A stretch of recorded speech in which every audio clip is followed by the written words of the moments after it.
Uzinduzi wa huduma nyingine bunifu inayoitwa tokenization. Huduma hii inawawezesha wateja wa CRDB, lakini hata wale wasio wateja wa CRDB kuweza kutoa fedha ambazo wametumiwa na ndugu, jamaa au rafiki kupitia kwa wakala yeyote bila kuwa na gharama ya nyongeza. Tunajivunia sana, kwani hii inaonyesha dhamira ya benki yetu ya CRDB kuendelea kuwekeza katika ubunifu ambao unaendelea kusaidia Watanzania, lakini hata wale wasio Watanzania.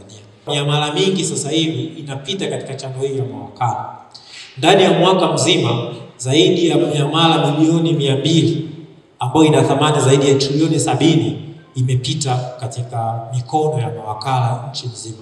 Jamani, hii ni miamala mingi sana, milioni 200, lakini transactions zaidi ya trilioni 70 ni transactions kubwa sana ambazo zinaonesha ni kwa namna gani channel hii ya mawakala ni channel muhimu na ni channel ambayo inatakiwa kuendelea kuendelezwa.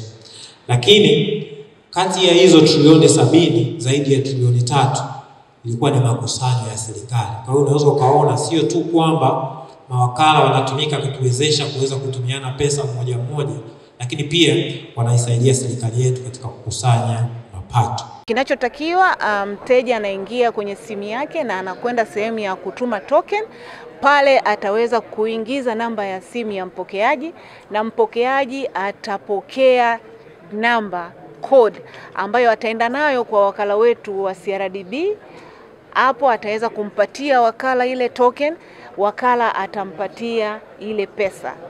So tunawaomba wateja wetu wachangamkie huduma hii yetu pendwa, watumie huduma ya tokenization kwa sababu hii inawawezesha Watanzania wengi sasa kuweza kuzifikia huduma za kifedha. Changamoto zilizozungumziwa nyingi nilizoziona kwa upande wangu, nadhani ni kutokana na mabosi wao kuto kuwapa elimu, kwa sababu leo unakuwa na mfanyakazi, kesho anaondoka anakuja mwingine. Kwa nyingi nilizozisikia mimi ni kwamba anakuwa hana elimu ya nini anakifanya.